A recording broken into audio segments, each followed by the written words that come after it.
Arrived at Yokota Air Base in Tokyo late on Monday after flying from Andersen Air Force Base in Guam. The U.S. military said it will remain in Tokyo until October to avoid inclement weather in Guam, including typhoons. But experts believe staying in Tokyo will enable it to arrive at the Korean peninsula faster. The drone is capable of collecting aerial data from an altitude of about 15 kilometers or higher. According to the U.S. military, 4 other Global Hawk drones are also scheduled to arrive at Yokota soon. The Chinese Foreign Ministry says the country always had a consistent and clear stance towards the Korean Peninsula nuclear issue. The comments were made after the Democratic People's Republic of Korea's official news agency KCNA criticized China's stance and warned of grave consequences if China tests its patience further. Take a listen. For years, China has been consistently holding an objective and fair stance, tackling and judging issues according to the right and wrong of the issues. China is committed to realizing denuclearization in the Korean Peninsula, maintaining peace and stability, and pushing forward to solve the issues via dialogue and negotiation. China hopes all relevant parties concerned can take due responsibility and play their roles for the region's peace and stability, as well as the people's well-being.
North Korea has leveled unprecedented accusations against its ardent supporter China, warning Beijing to not try its patience or face its grave consequences.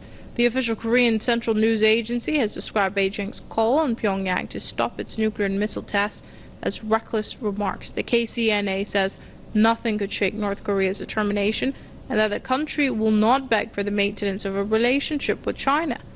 The warning comes amid tensions between the North and China, which is Pyongyang's main window to the outer world. China's state media have recently demanded North Korea to avoid making mistakes and abandon its nuclear programs. Officials in Beijing also urged both Pyongyang and the United States to exercise restraint after the U.S. sent its battleships to the Korean Peninsula.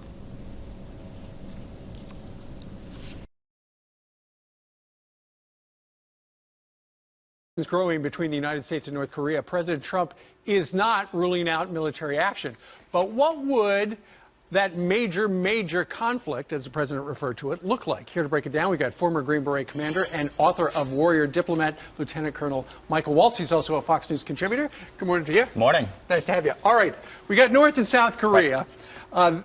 What's stunning in the beginning as we look at this is how close Seoul is to the DMZ. So you have 26 million people in Seoul, roughly double the size of Manhattan, within artillery range of North Korea, where typically the North Koreans have pushed down over 20 to 30,000 artillery pieces down along this DMZ so border. It's right around here. That's right along there. And a number of them can hit. Can you imagine artillery flying into Manhattan and starting to impact a city the size of Seoul? So that's key to the military planning. Because it's only 35 miles away. That's right. All right, so let's take a look. they've been waiting for this day for 50 years. That's right. And to our, in our column, the good thing is a lot of their equipment right here is 50 years old. That's right. It's absolutely obsolete. So how this thing would roll out, I think, if the diplomatic option fails and the North Koreans continue to march towards an intercontinental ballistic missile that can strike the United States, or even a shorter range one that can strike Japan and South Korea, first you would see our stealth capability come in. Okay. B-2 bombers, F-22 fighters that are going to go after the North Korean regime. Okay, we're going to try to decapitate right here in Pyongyang. Okay, so this depicts all of their assets. That's right. Meanwhile, these are our assets in South Korea. So you're going to see that stealth capability penetrate their air defenses, which, again, they've been building up for 50 years, but they can't detect our stealth bombers. Try to take out the leader himself. Try to take out his key commanders. Take out that air defense capability and his nuclear capability. I'm confident we can do that. That will be followed by hundreds of cruise missiles between our submarines, the Carl Vinson, the destroyers, and then at the same time, cyber attacks, covert attacks, special operations attacks. Okay, so that's what we would do. That's what we would do. What about China over here? What are they going to do? Well, I think the president would like some help from them. That's right. Well, I think before the Chinese respond, then I'm worried about the day after. If we don't get all of their mobile missiles and we don't get the leader himself, you're going to see that artillery start deploying against all of our folks along the border here, which is the majority where our troops are located, over 30,000 U.S. troops, and then start firing on Seoul. So it's got to be quick and it's got to be clean. It's going to be quick, and that's right. That's absolutely right. You could also see we have 40,000 troops down in Japan and the 7th Fleet. You could see missiles starting to hit down at our air bases and our naval bases there. At that point, we could take the regime down, or does a protracted war ensue? And that's where I think you're going to see the Chinese get involved. If we have a collapse of the North Korean state, then that's a real problem with 25 million starving North Koreans. No kidding. Colonel, thank you very much for laying it all out. Making it easy to understand. Two countries, two close neighbors. During the past 2 decades, China and South Korea had deepened diplomatic ties with unprecedented speed and scope. But less than 1 year ago, no one could have foreseen the dramatic downturn in bilateral relations that has taken place. The conflict has occurred as Beijing believes in promoting dialogue between relevant parties to achieve denuclearization on the Korean Peninsula, whereas Seoul is adamant about imposing pressure and sanctions on the DPRK. Apart from divergent opinions on the DPRK, Lee adds that the United States has contributed to the cooling of China-South Korea ties. In 2016, the United States announced its intention to deploy the THAAD anti-missile system in South Korea, in spite of strong opposition from both China and Russia. The decision to deploy THAAD on South Korean soil directly contributed to the deterioration of China-South Korea relations to their lowest level since the establishment of diplomatic ties 25 years ago. At a time of heightened tension on the Korean Peninsula, South Korea is to hold a presidential election on May 9th. With Park Geun-hye now out of the picture, questions have been raised again over the future of the THAAD system, as well as the directions of the country's relations with China. At the moment, we do not want to make any predictions on who will be the next president of South Korea. Regardless of the election result, it is clear that the two nations should strive towards a mature strategic partnership in the future, as was laid out and pledged by the two countries' leaders back in 2014. Also, personally and realistically speaking, the issue of THAAD should not hinder the healthy development of bilateral ties. Lee says a positive bilateral relationship will benefit both countries in the long run. China is currently South Korea's largest trading partner, as well as the largest market for South Korean exports.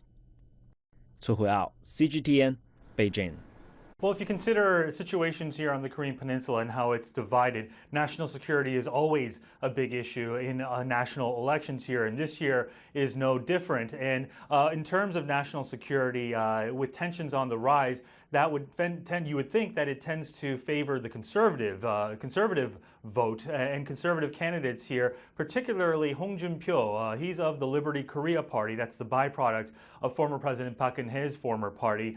He's gaining in the lead in the polls recently, in recent weeks. In fact, some polls indicate that he's overtaken centrist, more moderate An Cheol-soo into second place. But still, both candidates are still far behind the leader right now in the polls, Liberal candidate Moon Jae-in, who's polling in about almost the 40% range at this point. Moon is a liberal who holds or favors a more softer stance with the DPRK. He's a byproduct of the Sunshine Policy of the 2000s. He served as a chief aide of former President Roh Moo-hyun. And over the past decade under conservative leadership here, we've seen relations with the DPRK gradually deteriorate to a point where probably one of the worst times in terms of relations between Seoul and Pyongyang. The question is, if Moon Jae-in is elected, how he will work with possibly the U.S. Trump administration. In a recent article or interview with the Washington Post, Moon Jae-in indicated that he agrees with Trump's position of a more pragmatic approach towards the DPRK, using a combination of strong rhetoric, also leaving the possibility to dialogue open with the DPRK leadership.